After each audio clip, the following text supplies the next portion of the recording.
having sex, watch soccer games together, and that he would teach me how to ride a bicycle. Now, as a 30-year-old man, I feel stuck at 13. The teenage boy in me is now a man, but he is still crying so loud. I can't ignore him. Those lines and that account of the father who had a house which was full, he had friends from everywhere, and now he's sitting here alone, and this child is now reflecting with he looks at his helpless father and is reminded of himself as a helpless son growing up.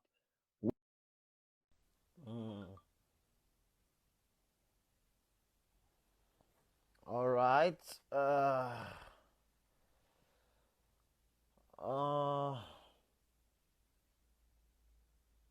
apologies. Apologies for logging out. We had a bad connection. My apologies. We had a bad connection. We're going to push through for the last 10-15 minutes. Apologies. We had a bad connection. I lost Mthobisi. And so we're going to just come back. We're going to only do about a quick 10 minutes, 15 minutes still of our talk, and then we're going to get back. So Ncegu, just come live through, push through quickly. Let's finish the conversation.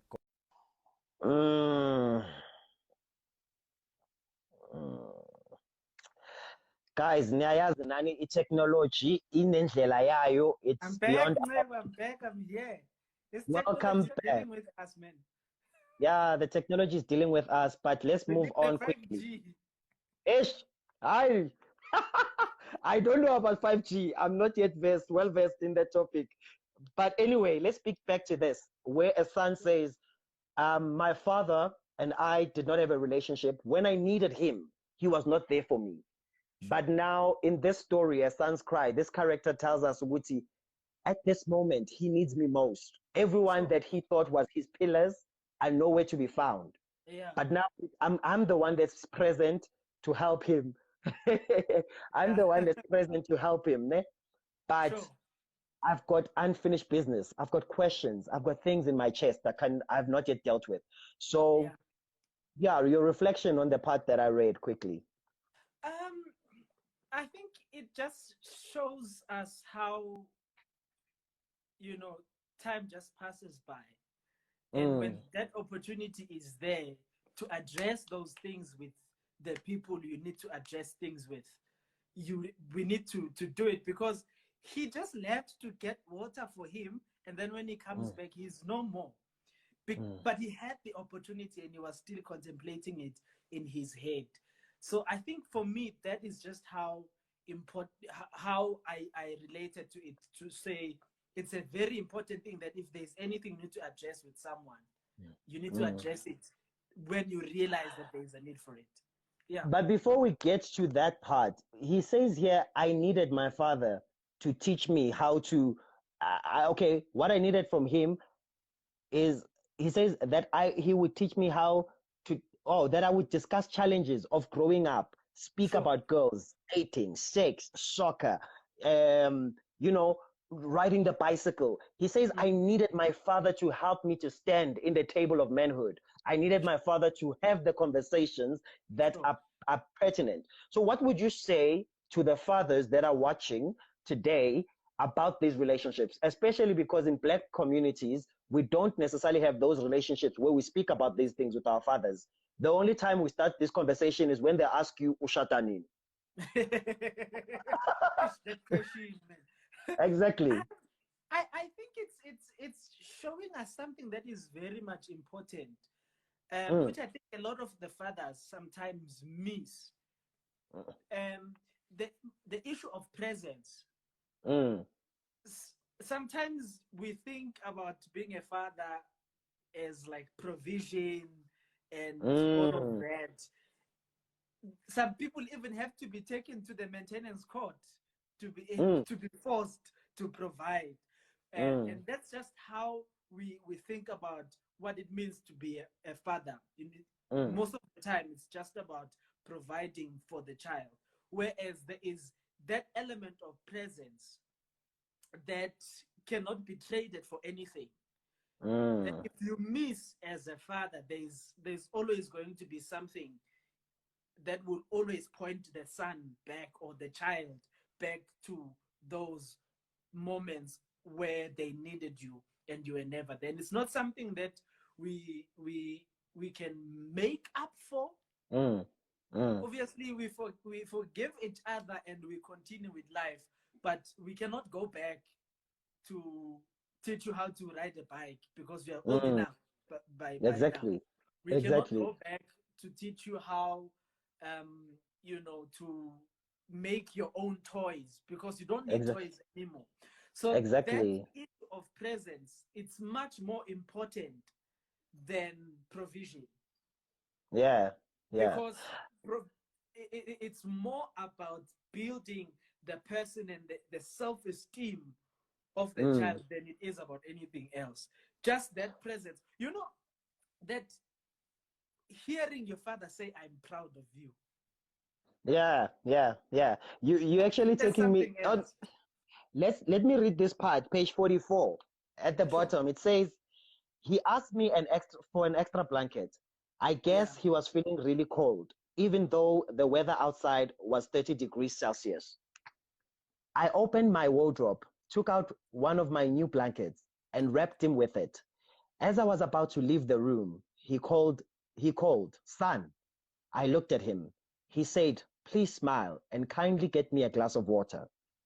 The Mm-hmm. Lord knows it took everything in me not to cry as I tried to pull that smile. Mm. Now look, now look how handsome you look. Okay, now look how handsome you look when you smile. Don't look too serious. You'll scare the girls away, he said. We both laughed, and I said thank you and made my way to the door to get him a glass of water from the kitchen. Before I left the bedroom, he said, look, son, thank you. I know you don't have I know you don't have to, but I'm glad you took me in. This time I smiled effortlessly, but couldn't stop the tears from falling from my eyes. It's Sure. every son's dream to hear the words, I love you, I Mm. am proud of you, and thank you, coming from his father. What does these Yes. words mean, especially to us as young men? Because we are not fathers, so we can't speak too much on the father topic as Side. fathers Sure. yet, Sure. but we can speak as sons who, at some point in our lives, have not heard those words. You know, when I hear those words, it says to me as a son, I'm important. Exactly. It says to me, I am worthy.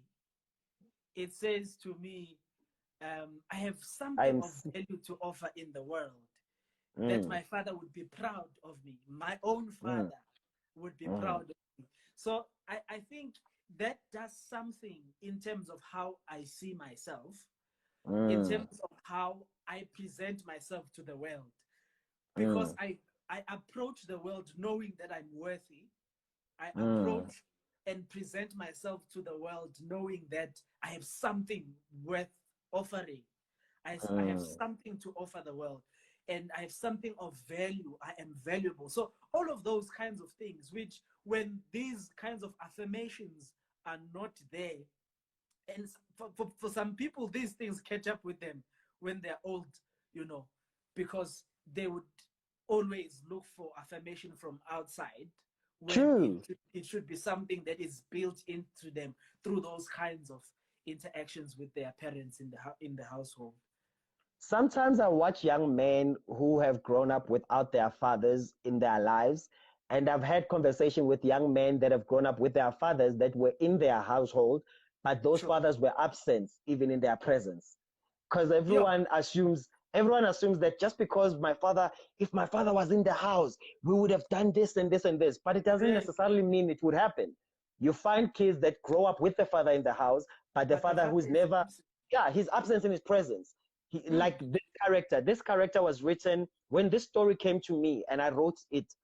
I promise you that after I wrote the son's cry, I I had to sleep for a day or two because of the sorrow that came from this character story. And I Mm. realized that his father was present. This kid can tell you about his father because he speaks, he opens the passage, he says, He was there, the house, his friends. he was there, but he had his friends and they Yeah. were talking and they were having fun. So the father was present, but he was absent because all the things that he needed, he didn't provide. So And so, yeah. this goes back to how, as men, our understanding of the emotional world is. Mm, Because I think even in the father's head, he thought he was providing for the son. He was exactly. coming back home every night. So he was there. Exactly. Whereas Exactly.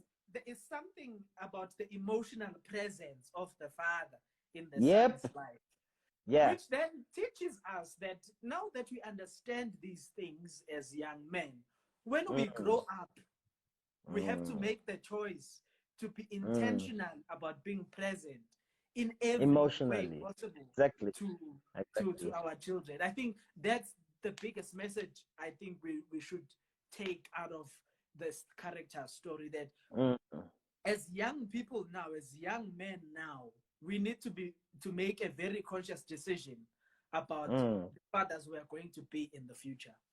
Exactly. Exactly. Yeah, And I think it's very important because our emotional, even fathers that are living in relationships where they've divorced their parents, it's sure. sad when they divorce their kids as well.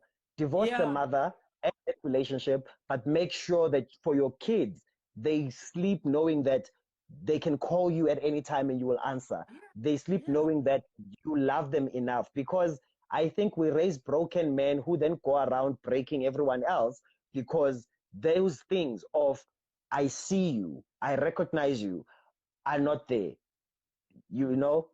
So just before Mhlambe, we move from this topic, I think Yeah, the other important thing we need to acknowledge as a society, even as young men, some of us who are, you know, growing without the presence of their fathers or with outside of the nuclear family, is to exactly. also put ourselves in their Mm, shoes, exactly. because sometimes it's easy for us to point fingers and say, no, they should have done this, they should have done that, they should have done this and that and that. True. But if you put yourself in their shoes, you will realize the struggles that led them to the decisions that they made, even though it's not to Exactly. justify, that it's not to say Exactly. they did a good thing, but just to Exactly. understand as a way of Exactly. enabling ourselves to forgive them Mm, and enabling ourselves to allow them back into our lives after all of that is happening. exactly. Yeah, man. Very All powerful right. story, this one. No, this one is a very powerful story, and you find it in page 43 of this book, HE.ARTS.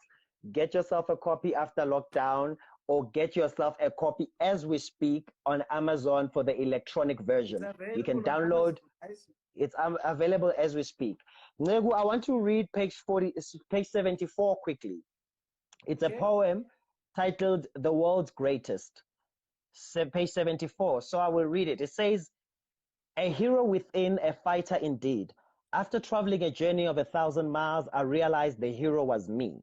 A dreamer, a winner, a star, forever running, sometimes falling, crawling and crying, but refusing to quit.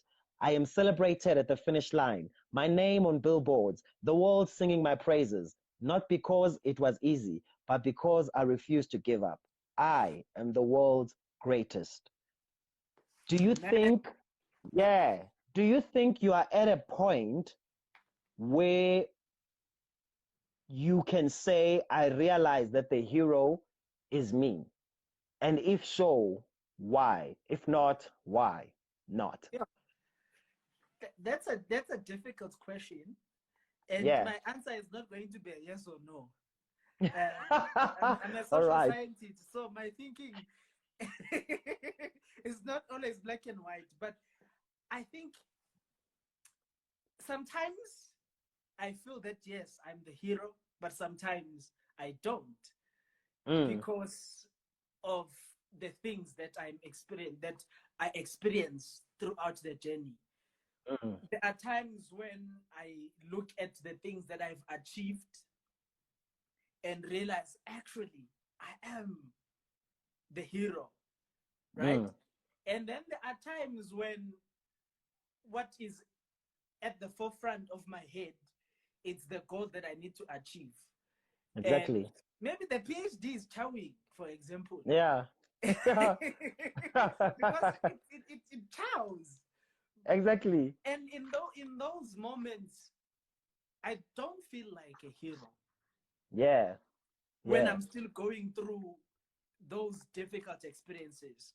I Mm. said my book is about stuckness. So in those moments of being stuck, I Mm. don't feel like a hero. Mm. Even though sometimes people remind you of that when you speak to them about your experiences of stuckness, to say, but Mtana, you have done 1, 2, 3, 4, and 5. If you got through Exactly. 1, 2, 3, 4, and 5, you will surely get through this. But at that moment, when that Mm. is happening, it doesn't feel like it. It's only when you look at it in retrospect that you realize, actually, I am I here. think sometimes what makes us fail to recognize that we are the heroes of our own stories is the fact that we don't expect heroes to be to have points of weakness or points of falling. But I think the key part here, the writer says, I am a dreamer, a winner, a star. But then he says, forever running, sometimes falling, Sure, sure. and crying, but refusing to quit. So this line of crawling and crying and refusing to quit is a very integral part or an important part because we often think heroes don't fall, heroes don't crawl, heroes don't cry. But this writer here says, Hmm, before I'm going to get to a part where I acknowledge my greatness and that I am sure, that greatness, but sure, I'm not going to do that without acknowledging that I did fall. sure. I did I did struggle and I did cry. And Hmm. so how would you say in your journey to owning up to your own greatness, what is the importance of acknowledging that just because you have a few setbacks, it doesn't take away from who you are or where you're going? It's a very important point you are raising, man. I have a part in the Jumpstart Effect book which I wrote. Actually, interestingly, I wrote about this. Maybe I should share the story. I was in London presenting at a conference that my supervisor did not know about. The Oakfield conference Mm, is an education conference. No, it was the HGCA conference. Doesn't matter. mm, Some people might not even know this. So I was presenting at this conference a paper that was proposing an extension of some professor's work to an mm, area that he had not written about in that mm, work. The professor was present in that session, and she came to me afterwards, and she was like, no, that was a great presentation, and I never thought of it like that. And this is a professor who is one of the biggest people in that field. mm, And she was like, I never thought of it like that. That was quite an interesting presentation.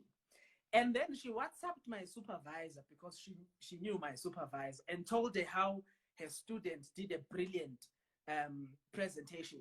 For me, when she said I did a brilliant presentation, it didn't really feel like, yeah, I did very well, because I was like, everyone always say your presentation was interesting in these conferences. exactly. They just want to be polite.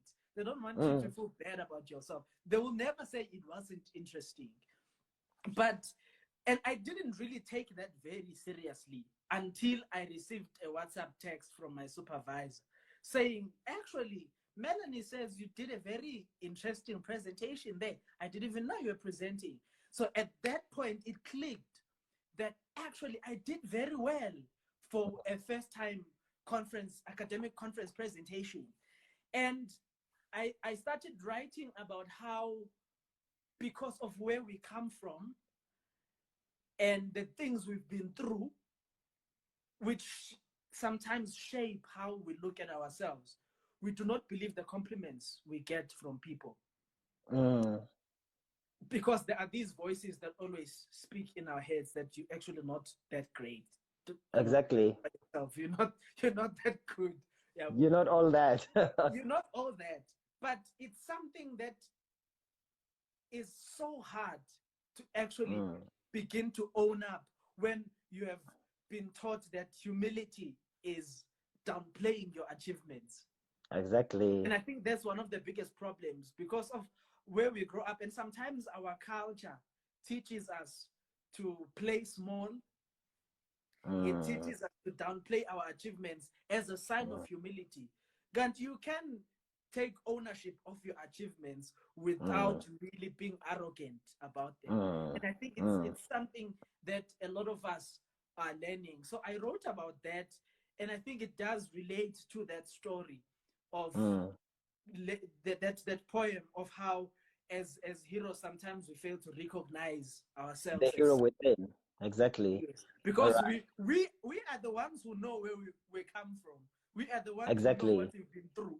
We are the ones who know what it takes, what it took for us to get to where we are. And sometimes because of that knowledge, we do not really recognize or acknowledge how good we have done. But when people look Exactly. at us from outside and they do not know the story behind, they are so amazed at what we have achieved. And we Yeah. don't always have that perspective, okay, unfortunately. No, Ncegu, thank you so much for coming through. To everyone that has tuned in, we like to apologize. We had a technology thing where the screens froze for a while. That's why Yeah. we've gone over our time, but the conversation is an hour long. So thank you so much for coming through. To everyone that has pulled through, we thank you for your support. Ncegu, in conclusion, what would you say to people to encourage people? What do you think people can take away from this book? Should they get this book on Amazon tonight or get it a live copy later after the lockdown? First thing is that in the book, Yeah, maybe not everything in the book is for you, for you, but exactly. there is definitely something for you. Yeah, yeah, There is yeah. definitely something for you. Because as I said in the beginning, what I really liked about this book is how it is a reflection through work of art. It's a Yeah, reflection of everyday life. So there is an element of me I will see in some of the characters. And exactly. for me, I think that is an important call to reflection. Mm, Because when I recognize an aspect of me in a character, it forces me to think about that aspect of me. And I think it's an exactly. important thing to do. So it's not Yeah, just, fiction as I thought about it, but there's a lot exactly. of Something that reflection that mirrors or can reflects come. real life. Yes, Yeah. and the Well, conversations as well that can come yeah. out of those. Yeah. Thank you so much. I'd like to acknowledge the comment of Mr. Forgiven here. He says, "Wow, that's a powerful. Let me see. That's a powerful cult. That oh wow, that's powerful. Our culture teaches us that we should downplay our achievements. I can relate. Thank you, Mr. Forgiven, for that comment. And Yeah. then, in conclusion, yeah. Maybe before we conclude, if you can take one or two questions, maybe if there are questions, All then we'll right. conclude again.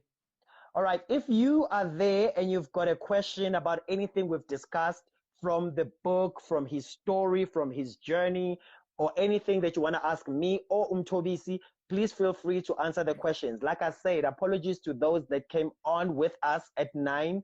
We know that in between, like for about 10 minutes, we were offline due to the technology Sure. connection. But now we are back and we are appreciative the fact that you're still on with us. We know that data hasn't fallen, but yeah, to everybody else that joined in late, please come through tomorrow at 9. I will be having our second guest. So send through your questions quickly whilst we play this little game with Mthobisi. Ncegu, I'm going to ask you. So this game is called Fill in the Blank. So you're Okay. going to say so. It's 5 questions, and you have to just fill in the blank spot on it. All right. Okay. Sure. Sure. Question number 1. Never have I blank. Never have I. Sure. Never have I. Yo. smoked weed. Never have I smoked weed. Nice one. All right. But now we're gonna have to move. You have to be fast on these things. You can't think forever. We want the first answer in your head. Okay. Number 2, if I woke up and blank was not around, life for me would have no meaning. Yeah. If I woke up and my phone was not around. If I woke up and my phone was not around, life for me would have no meaning. Hallelujah. Is your phone that deep? That's the first thing I like reach for. I reach True, for a my lot of. phone, then my glasses. How do you even see your phone? You just know where to find it. I know where to find it, you know. I have to know where to find it. All right. People are loving this segment. Number 3, my favorite place in the world to blank is blank. My favorite place to reflect in the world is home. Ah, nice one. Nice one. For me, I always when I feel like things are getting tough in Joburg, I take a Yeah. taxi home. You For a just go home. weekend, You're like, I leave no. everything, I go home. I know by the time I come back, I'll be fine. That's beautiful because I'm working on a show. Well, I was working on a show before the lockdown happened, and the show was going to be staged at the Market Theatre in in the first week of April, which just passed. So I Sure. don't know if it's still going to happen anytime soon. But the show was called "A Return to a Place Called Home," and I wanted to reflect on that.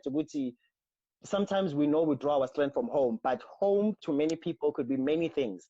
To Sure. some, it's a physical place. To others, it's a feeling. To others, it's a smell. To others, it's food, you know? Anyway, back to the game. Number 4 says, before I take my last breath, I have to blank. I have to have fulfilled my purpose. Ah, beautiful. And number 5, love to me is blank. Love to me is reciprocity. Repeat that. We didn't get it. Love to me is reciprocity. Ah, so whatever you give, you need to receive. Not really whatever I give, but it has to be a mutual thing, a Yeah. symbiotic relationship. All right. Mutually I get it. beneficial. I get that. Sally, all right. Izandla zakhe zala. All right. I will take a few questions. I've got one question, and this is from Sugary.Heavens. She says, what inspired you to write The Sun's Cry? Oh, this is to me. All right. What inspired me to write The Sun's Cry? Well, my writing journey or process is one that is my creative story. It's stories come to me. So I feel that stories come to me, and then when I sit down to write, it could be a moment or whatever. But I do think that part of this story was a personal reflection as well of my own relationship with my father. My father is one of the most amazing beings in the world. I love that guy to the moon and back. But we've got a generational gap, which is very huge. And so when I was born, my father was 60 when I was 0 or something like that. He was 61, I think, somewhere there. So there's a different. He was not even in an age where he's ready to, like he's about to be entertaining playing kind of a situation, you know. So I think when I wrote this particular story, though I was writing it from a character that was, it was inspired from a character that was coming to me.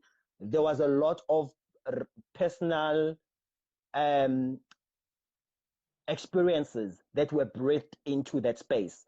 This idea of um, the lack the absence in the presence. I think that was a theme that was very important for me, and that's one of the things that I wanted to bring to the fore, the Wuti, in the absence and the presence, but also the idea of should we die having said nothing, and what are the implications for those that stay behind, you know.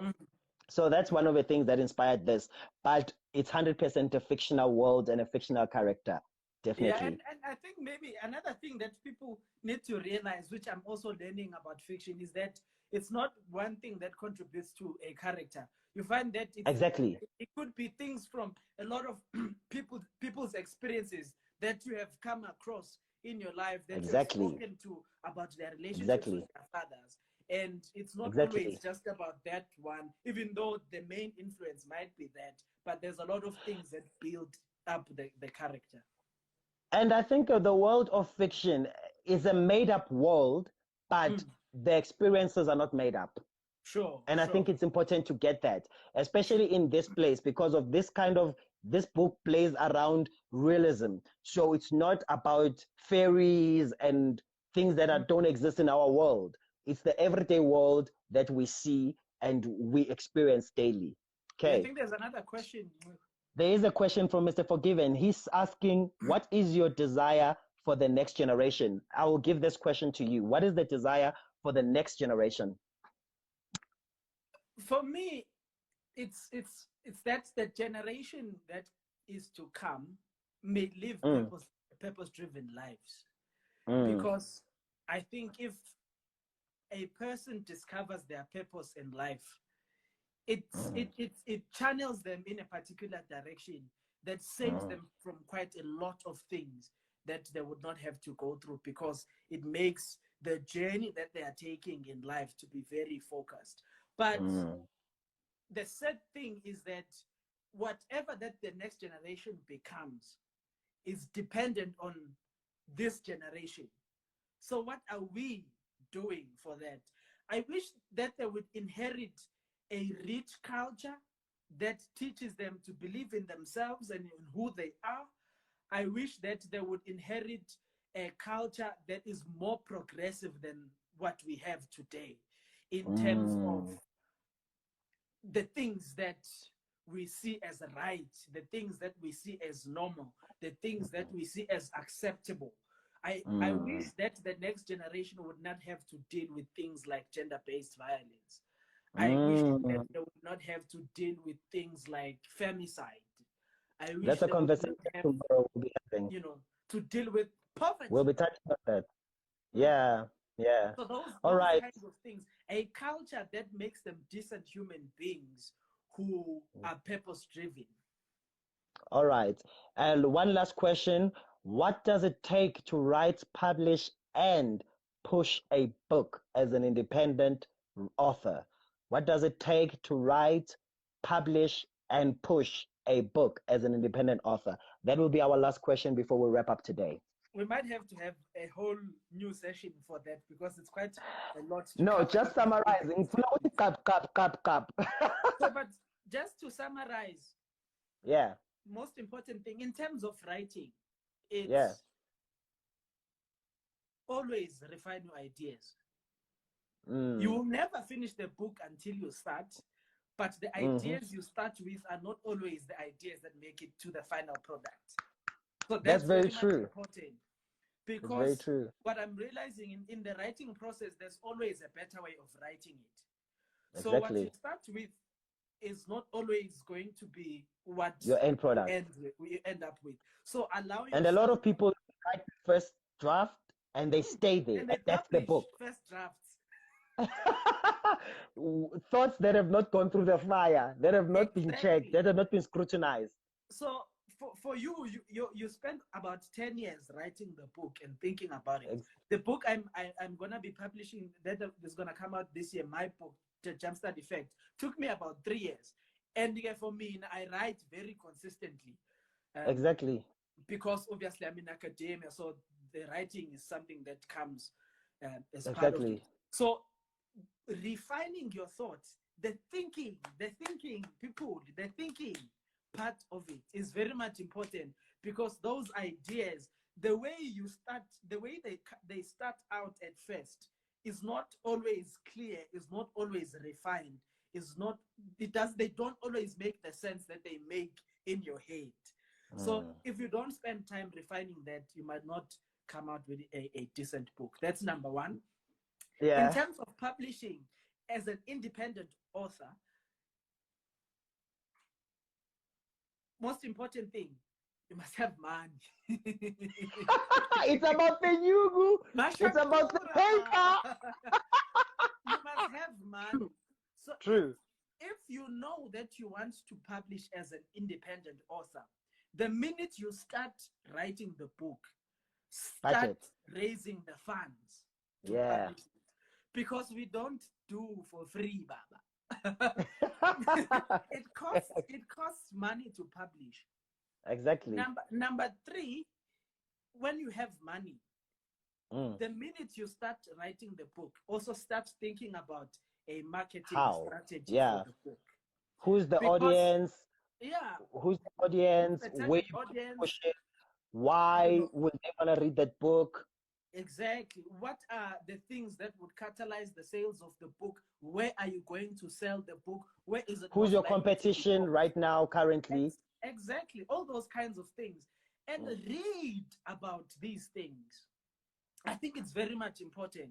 Read about these things. Look at what other people have done and see how you can adapt that for your own book, because it's very much important that the books reach the hands of the people who read them, or else what's the point of writing it if it's not going to be read? True. So that is very much important, but there is so much diligence that needs to go into the whole process. Let's not rush, Bafethu. Let's not rush to have the book out. Let's not rush. You write 5 pages, then you now have a book. It's like a pamphlet. It's not. And then when people want to read it, it's not appetizing. I think just putting the diligence, the ideas, and the thinking and the work that goes into it, reading and rereading and asking other people to read and all of that, it's very much important. For me now, the other thing that really helps us, it's the fact that we're also speakers in the process. Exactly. So we get a chance to test our material before the book on the audiences. Exactly. So that is something that I found to be very helpful for me to test the clarity of my content. Yeah. To also hear how people respond to it. So for them to ask me questions so that I know that this is the part of it that is not clear, or this is the part of it that I did not really think about, which I might need to put in and incorporate in the book. Last thing, depending on the type of the book that you write, but I believe that almost all the books that we can possibly write, there's an element of research that needs to be done. I think a lot of us do not do that. We just work with the ideas that we have in our minds, but we do not think about how those ideas relate to what other people have already written. I think for me, being in academia really helped me to understand that aspect of it. And I think that is reflected in the books that I have written. But I think it's important, even if you are writing literature and you are writing about a character who lives in Mdantsane in Eastern Cape, you need to know about Mdantsane. Maybe you might want to incorporate the history behind somehow. You need to research about that, so that as much as it is fiction and created, but it does kind of connect to the reality you're trying to reflect. Especially when it's you're writing about a real world, because I know when I was writing the story about the Day of Liberation, when I was writing Day of Liberation in the book, I had to research the actual day of elections, what day it was. So I wrote the whole thing, but I had to go back to say where this particular stadium where the elections were taking place, what was it called then? Now it's called Makulong, but what was it called before? Because of it's in Tembisa. What was Tembisa called during that time? What would be the scenario? Did the elections happen in Mini or Exteni and Wavu was Katman? So I had to find out a little bit of that background so that it can make reality sense in the world of the play that I'm playing, Also, other things when you're speaking about research is to your audience, because I remember when I wrote, I had Laura, who was she was my consultant at one point in Germany. And I wrote ukuthi one of my characters is in an abusive relationship, and indodaki amshaya aba ne blue eye, because we called it the blue eye. Umshayile, I'm keeping blue eye elokishini. Then she said to me, what is a blue eye? What are you talking about here?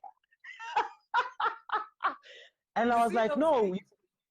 Yeah, and then she was like, no, I was like, no, when somebody hits you and you like have a blue eye, she's like, oh, a black eye.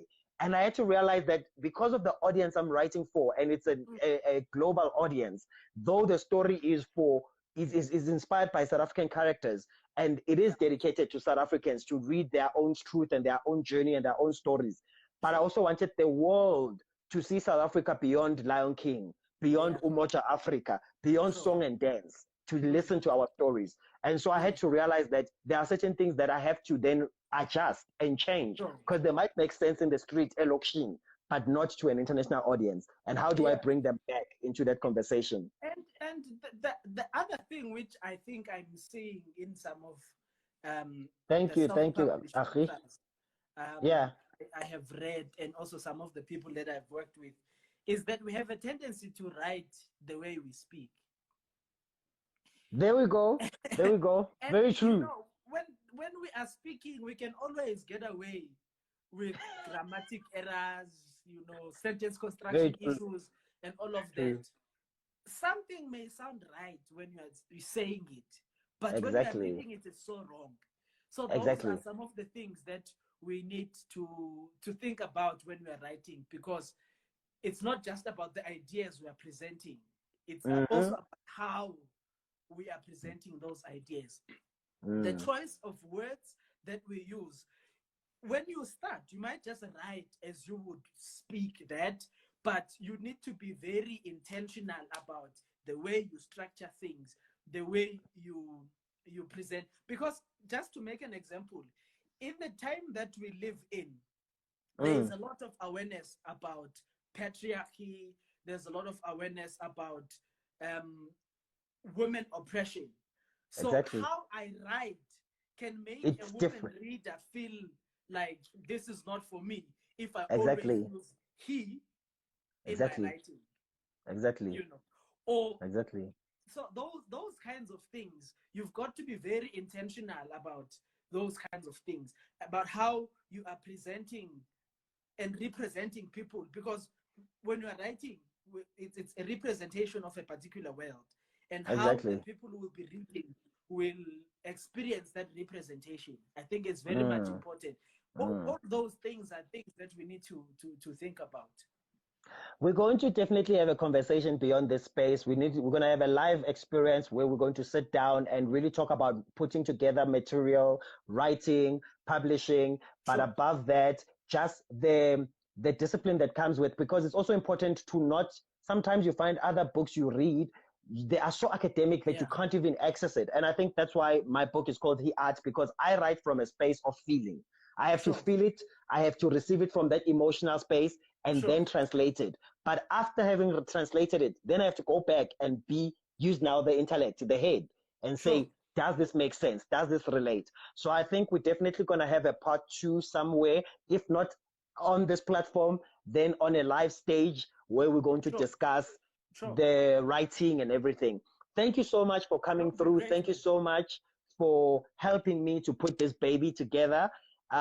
It's the first, and it's an amazing offering. I think that more are to come. We are hoping that more are to come, but we are now also celebrating, and I look forward to your baby number 3. I will be there. Yes, man. Thank you so much, Mthobisi, for watching. We have people from Germany, from South Africa, from all sides of the world watching us. Thank you guys for tuning in. I know we went way over time, but I appreciate you coming on board. Tomorrow, we will be back at 9 o'clock with another guest. Mthobisi Ndaba, where do people follow you? Where do people follow you? Where do people catch you? People can find me on Instagram at Mthobisi Ndaba, on Facebook as well. I'm Mthobisi Ndaba. I have a Facebook page as well. Mthobisi Ndaba Mthobisi Ndaba Inspirates. Where I put up a lot of my work. You can also look at some of the videos I've put on YouTube. I have a YouTube channel, Mthobisi Ndaba. I am also on Twitter at Mthobisi Ndaba, but I'm not very active on Twitter. So yeah, All right. thanks, man. Thanks you so much for this platform, and I think it's really a great opportunity that you've offered me. Let's continue these conversations. You know, people can DM me and inbox me if there's something that they want to ask because they've run out of time, and I'm sure they can definitely. Definitely. And I think on this subject of human connection, it was a conversation I had with Jeff that planted the seed to this show. A conversation I had with you that watered the seed to this show, and I guess the relationship and prayer that I have with God that birthed it into reality. So thank you guys for being part of this journey, and we look forward to more amazing conversation. Till we meet again tomorrow, everybody, #HE.ARTS, #DareToLive. Get a copy of this book on Amazon, electronic copy. It's available right now, or get your hard copy after the lockdown. From me, Siposeto Aslangu, and Mthobisi Ndaba, we are saying good night and goodbye. Cheers. Bye-bye, we'll talk. Sharp, sharp. Thank you so much. Sharp, sharp. Yizo. Alrighty. Cheers, people.